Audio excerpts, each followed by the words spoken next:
এই রমাদানে ইনশাআল্লাহ আমরা সময়কে সর্বোচ্চ মূল্যায়ন করবো ইনশাআল্লাহ। এক। 2 নাম্বার, মানসিক শারীরিক আত্মিক প্রস্তুতি নিব যে রমাদান আসতেছে, একটা গোল্ডেন অপরচুনিটি আমার সামনে আসতেছে ইনশাআল্লাহ। 3 নাম্বার, এই রমজানে আমার প্রধান পাঠ্য বই হবে আল কোরআন, কারণ শাহরু রমাদান আল্লাযী উনজিলা ফীহিল কোরআন। এই রমাদান সেই মাস যে মাসে কি নাযিল হয়েছে? কোরআন নাযিল হয়েছে। তো আল্লাহ পাক আমাদের সবাইকে রমজান মাসে বেশি বেশি কোরআন তেলাওয়াত করার তৌফিক দান করেন, কোরআনের অর্থ পড়ার তৌফিক দান করেন, এর আদেশ মানার তৌফিক দান করেন, এর নিষেধ ছাড়ার তৌফিক দান করেন, কোরআনের দাওয়াত মানুষের কাছে পৌঁছানোর তৌফিক দান করেন এবং কোরআনের সমাজ বাস্তবায়নের তৌফিক দান করেন। 4 নাম্বার হচ্ছে রমাদান মাসে আমরা একবারে ভরপেট খাবো না ভাই, ঠিক আছে ভাই? নিয়ত করলাম তো ইনশাআল্লাহ। পুষ্টিকর খাবার, পরিমিত খাবার এবং ফ্রেশ খাবার। পুষ্টিকর খাবার, পরিমিত খাবার এবং ফ্রেশ খাবার। এর বাইরে গেলে আপনি ফিজিক্যালি দুর্বল হয়ে যাবেন, যে আমরা দুর্বল হয়ে গেছি এখন এই ভেজাল খেয়ে দেখে। প্রতিদিন আমরা বিষ খাচ্ছি, বিষ। কেমনে যে আমরা বাইচে আছি আল্লাহ ভালো জানে, সিরিয়াসলি বলতেছি। খাবারের যে অবস্থা, কেমনে যে আমরা বাইচে আছি আল্লাহ ভালো জানে।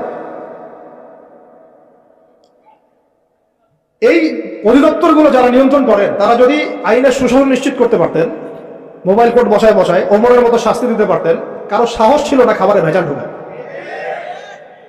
জাতিকে মেরে ফেলতেছে, তো জাতিকে মেরে ফেলতেছে, ছেলে বাচ্চাদেরকে মেরে ফেলতেছে, বাচ্চাদের ব্রেন ডেভেলপমেন্ট হতে দিচ্ছে না।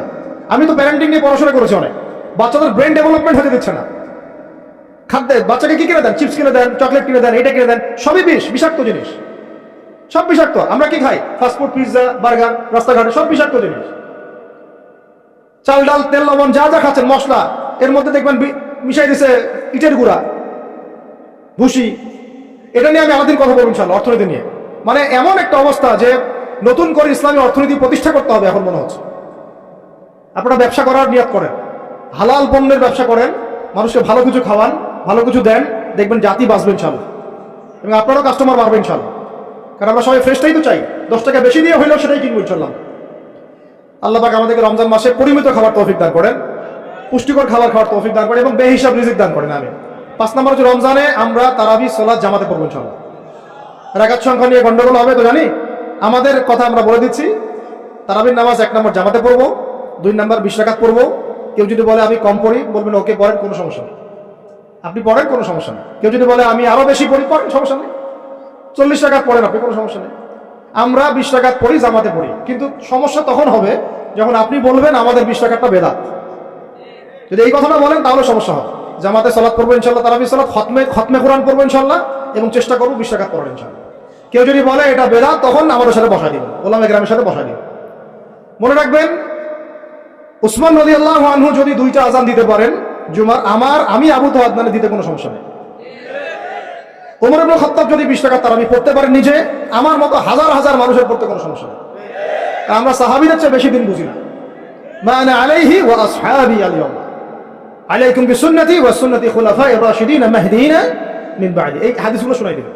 আল্লাহর রাসূলের সুন্নাহ যেমন আমরা ফলো করব, সাহাবীদের সুন্নাহও ফলো করতে হবে। আপনারা বুঝা যাচ্ছে কি? সাহাবীরা হচ্ছে মানদণ্ড আমাদেরকে, নবীকে পাওয়ার মানদণ্ড কারা? সাহাবীরা। সোজা কথা, এটা নিয়ে তো বাহাসের কিছু নাই। সাহাবীদেরকে বাদ দিয়ে আপনি নবীকে মানতে পারবেন কিভাবে? বলেন কথা। আব্দুল্লাহ বিন ওমর, আব্দুল্লাহ বিন মাসউদ রাদিয়াল্লাহু আনহু আজমাইন, আবু বকর, ওমর, ওসমান, আলী রাদিয়াল্লাহু আনহু আজমাইন, তাদের চেয়ে কি আমরা ইসলাম বেশি বুঝবো? কখনো এটা সম্ভব? তাদের মধ্য দিয়ে আমরা নবী সাল্লাল্লাহু আলাইহি ওয়াসাল্লামকে অনুসরণ করব, বাস, সিম্পল। এটা হলো খায়রুল কুরুন। আল্লাহ পাক আমাদেরকে কথাগুলো দিলের কান দিয়ে বোঝার তৌফিক দান করেন। 6 নম্বর কথা হচ্ছে ভাই, রমজান মাসে বেশি বেশি মানুষকে ইফতার করাবেন। রাজি আছেন ইনশাআল্লাহ? 7 নম্বর, রমজান মাসে সমস্ত ফরজিয়াত আদায় করব, স্পেশালি নামাজের সাথে যাকাত। নামাজের সাথে, ওই যে ব্যবসায়ীদের কথা তো বলছিলাম, বহু ব্যবসায়ী আছেন আপনারা, মিলসের মালিক, ফ্যাক্টরির মালিক, ইন্ডাস্ট্রির মালিক, যাকাত দেন না। হিসাব করে বের করেন যাকাত কত টাকা। একজনের যাকাত দিয়ে একটা গ্রামের মানুষকে খাওয়ানো যাবে? তালেবে ইলম যারা এবং উলামায়ে কেরাম, তাদের উচিত, আমাদের নিজেদেরকে নসিহত করতেছি আমরা আর কি, যতটা পারেন ডিভাইস থেকে দূরে থাকতে হবে। নাহলে কোরআন ভুলে যাচ্ছি, হাদিস ভুলে যাচ্ছি, এটাও একটা এজেন্ডা হতে পারে। আল্লাহ পাক আমাদেরকে বোঝার তৌফিক দান করেন। কটা বলছি? 7টা নাকি? আর 3টা বলি। 3টা কাজ করবেন রমজান মাসে। সেটা হচ্ছে, রমাদান মাসে যদি সম্ভব হয়, আল্লাহ পাক যদি সুযোগ দেন, যদি সম্ভব হয়, বাইতুল্লাহ জিয়ারত করে আসতে পারেন। আল্লাহ পাক তৌফিক দান করেন। আর এখানে এই রমজান মাসে উমরা করার একটা ব্যাপক ফজিলত আছে। আল্লাহ রাব্বুল আলামিন আমাদের সবাইকে জিয়ারতের তৌফিক দান করেন এবং যারা এখনো সামর্থ্যবান হন নাই, সামর্থ্য আল্লাহ পাক দান করেন। যারা নিয়াত করেছেন আল্লাহ পাক তাদেরকে হজ্জে মাবরুর করার তৌফিক দান করেন। আল্লাহ রাব্বুল আলামিন তার ঘরে আমাদের সবাইকে হজ করার তৌফিক দান করেন এবং হজ করার মতো করার তৌফিক দান করেন। 9 নম্বর হচ্ছে রমজান মাসে আমরা ফরজের পাশাপাশি নফল সুন্নত মুস্তাহাব আমলে গুরুত্ব দিব ইনশাআল্লাহ। শুধু ফরজের উপর থাকবো এটা না, নফল সুন্নত মুস্তাহাব বেশি বেশি বাড়াই দিব ইনশাআল্লাহ। প্রত্যেকটা কাজ করার আগে দেখবো সুন্নাহ মাফিক হচ্ছে কিনা। এই কাজগুলো শক্ত করে ধরার জন্য রমজান হচ্ছে শ্রেষ্ঠ মৌসুম। আল্লাহ পাক তৌফিক দান করেন, আমিন। আর শেষ কথা হচ্ছে রমাদান মাসে রোজা রেখে আমরা যেমন হালাল ছেড়ে দিয়েছি, সারা বছর আল্লাহ পাকের সমস্ত হারাম থেকে দূরে থাকবো ইনশাআল্লাহ। এটাই রমজানের মূল শিক্ষা। মূল শিক্ষাটা কি জানেন? রমজান মাসে রোজা রেখে যে আমরা হালাল ছেড়ে দিয়েছি, এটা যেন সারা বছর অব্যাহত থাকে, সারা বছর যেন আমরা হারামে লিপ্ত না। রোজা রেখে হালাল ছেড়ে দিয়েছি না, খাওয়া পান করা স্ত্রী সহবাস ছেড়ে দিয়েছি না, রোজা রেখে হালালও ছেড়ে দিলাম, সেই রোজাদার কি হারামে যেতে পারে? বলেন, সেই রোজাদার কি রোজা রেখে তাহলে মেয়ের সাথে কথা বলতে পারে, সুদ খাইতে পারে, ঘুষ খাইতে পারে, জেনা করতে পারে?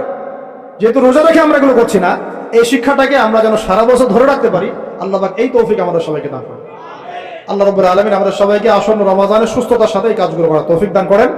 রমজানের যে মূল শিক্ষা লাআল্লাকুম তাত্তাকুন, এই তাকওয়াকে জীবনের সর্বক্ষেত্রে বাস্তবায়ন করার তৌফিক দান করেন। আল্লাহ পাক উলামায়ে কেরামদেরকে দীর্ঘ নেক হায়াত দারাজ করেন এবং আমাদের জাতির মধ্যে আল্লাহ পাক শান্তি শৃঙ্খলা দান করেন। আল্লাহ পাক আমাদেরকে ওমরের মতো শাসক দান করেন। আল্লাহ পাক আমাদের ব্যবসায়ীদের মধ্যে সৎ ব্যবসায়ী দান করেন। আল্লাহ পাক আমাদেরকে ইসলামী সংস্কৃতি মেনে চলার তৌফিক দান করেন। প্রত্যেকটা পরিবারকে আল্লাহ পাক জান্নাতি পরিবার বানায় দেন। আল্লাহ পাক আমাদের শিক্ষা ক্ষেত্রে আমাদের যে সমস্যাগুলো হচ্ছে এগুলোকে সমাধান করার তৌফিক দান করেন এবং কোরআন এবং সুন্নাহ ভিত্তিক শিক্ষা অর্জন করার তৌফিক দান করেন। সর্বোপরি রমাদান মাস যে বার্তা নিয়ে আসে, আত্মশুদ্ধির বার্তা, এই আত্মশুদ্ধি যেন আমরা সবাই রমজান মাসে অর্জন করতে পারি এবং সারা বছর ধরে রাখতে পারি, আল্লাহ পাক সেই তৌফিক আমাদের সবাইকে দান করেন, আমিন। আল্লাহ পাক আমাদের সবাইকে এই রমজানে পরিশুদ্ধি অর্জন করার তৌফিক দান করেন। আর একটা খালি ডিপার্টমেন্ট বলে শেষ করবো, আমরা আমাদের ব্যক্তি জীবন তাকওয়ার মানদণ্ডে ঢেলে সাজাবো ইনশাআল্লাহ, আমাদের ইবাদত বন্দেগী ঢেলে সাজাবো ইনশাআল্লাহ, আমাদের অর্থনীতি পরিবার ঢেলে সাজাবো, সংস্কৃতি ঢেলে সাজাবো, আর সংস্কৃতির মধ্যে আমরা নবীর সুন্নতের বাইরে যাবো না ইনশাআল্লাহ, এবং পশ্চিমাদের ইহুদিদের মুশরিকদের কোনো সুন্নতের উপর আমল করবো না ইনশাআল্লাহ। তাহলে ঘরে ঘরে কি এখন গান বাজনা বাজবে? তা বন্ধ করবেন। তারপরে ঘরে ঘরে কি ইসলাম জলসা জীবন আরো বাড়বে? আমাদের মা বোনদেরকে বুঝাবেন, মাঝে মাঝে কঠোর হবেন। পুরুষ যদি হয়ে থাকেন একটা ধমক লাগাই দিবেন যে দ্বিতীয়বার যেন কথা বলতে না হয়। পুরুষের মতো পুরুষ হয়ে বাঁচেন। বিশ্বাস করেন, এখন কোন কোন ক্ষেত্রে ছেলেদের আচরণ দেখলে মনে হয় যে তারা মেয়ে হয়ে গেছে, আর মেয়েদের আচরণ দেখলে মনে হয় ওরাই ছেলে মনে হয়। ওদের কথার ভয়েস, গলার ভয়েস, চলার ধরন, দাপট সব ছেলেদের মতো। আর ছেলেরা কি করে জানেন? ফেসবুকে বসে মেয়েদের মতো চুলাচুলি করে, কামড়াকামড়ি করে, কমেন্টে বসে বসে। মাঠে এসে লড়তে পারে না, কিন্তু মাঠে লড়তে পারবে না, সামনাসামনি আসতে পারবে না, ও ফেসবুকে শেষ ওইখানে একেবারে গালি গালাজ করে ধুয়ে রেখে দিতে চাই। ওই কথাটাই সামনাসামনি বলার মতো বুকের পাঠা নাই, কিন্তু কথা বুঝতে পারছেন?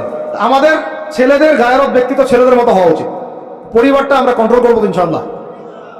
আমার মেয়ে, আমরা বেঁচে থাকতে আমাদের মেয়েরা বেপর্দা বাইরে যাবে না ইনশাআল্লাহ। আমরা বেঁচে থাকতে আমাদের স্ত্রীরা বাইরে বেপর্দা যাবে না ইনশাআল্লাহ। পারা যাবে না ইনশাআল্লাহ। আর মা এবং বাবাদের প্রতি কঠোর হওয়া যাবে না। অনেক পরিবারে মা বাবার কথা শোনে না, আমরা জানি, তখন তাদেরকে বুঝাতে হবে, দাওয়াত দিতে হবে। তাদেরকে তো আপনি শাসন করতে পারবেন না, পারবেন? শাসন করতে পারবেন, বুঝাবেন। সবশেষ কথা হচ্ছে, এই রমাদান আমাদেরকে শিক্ষা দিবে যাতে আমরা ওই তাকওয়া আমাদের রাজনৈতিক জীবনেও বাস্তবায়ন করি, কারণ এটা আপনার জীবনের একটা গুরুত্বপূর্ণ অংশ। আল্লাহ পাক আপনাকে তৌফিক দিয়েছেন, ক্ষমতা দিয়েছেন, আপনি পলিটিক্স করছেন। এখানে কি আল্লাহ ভীতির কোনো জায়গাই নাই? হ্যাঁ, এখানে আল্লাহকে ভয় করার দরকার নাই নাকি এখানে আমি মানুষকে ভয় করবো? কোনটা? আমি কি এখানে চাইলে একটা মানুষের ক্ষতি করে দিতে পারি, একটা মিথ্যা মামলা ধরা দিতে পারি? আমি চাইলে একটা মাজলুমের প্রতি, দুর্বলের প্রতি জুলুম করতে পারি? নাকি আল্লাহ পাক আমাকে যে দায়িত্ব দিয়েছেন এটাকে আল্লাহর পথে কাজে লাগাবো? কোনটা করবো?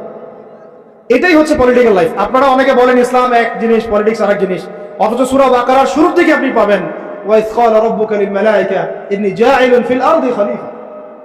আদম আলাইহিস সালামকে আল্লাহ পাক দুনিয়াতে পাঠিয়েছেন আল্লাহর কি হিসেবে? খলিফা হিসেবে। খলিফা কে? যে আল্লাহর খেলাফা বাস্তবায়ন করে সে। আল্লাহর খেলাফা কি? আল্লাহর বিধান অনুযায়ী সমাজ চালানোই হচ্ছে আল্লাহর খেলাফা। বুঝাতে পারলাম না? আদম আলাইহিস সালাম কি হিসেবে এসেছেন? উত্তর, খলিফা হিসেবে। খলিফা কাকে বলে? যে আল্লাহর খিলাফা বাস্তবায়ন করে। আল্লাহর খিলাফা কি? আল্লাহর বিধান দিয়ে আল্লাহর জমিন শাসন করা, এটাই খিলাফা। তাহলে ইসলামে পলিটিক্স নাই? শুরুতেই তো পলিটিক্যাল কনসেপ্ট পাচ্ছেন আপনি। আমরা সবাই আল্লাহর খলিফা নই? আমরা সবাই কি আল্লাহর খলিফা না? আল্লাহর খলিফা হিসেবে আমাদের দায়িত্ব কি? শয়তানের বিধান বাস্তবায়ন করা না আল্লাহর বিধান বাস্তবায়ন করা? এটা হলো আমাদের পলিটিক্যাল হেদায়েত কোরআন থেকে। আল্লাহ রাব্বুল আলামিন আমাদের সবাইকে কথাগুলো বোঝার তৌফিক দান করুন। শেষ করার আগে আমরা একটু নিয়াত করি।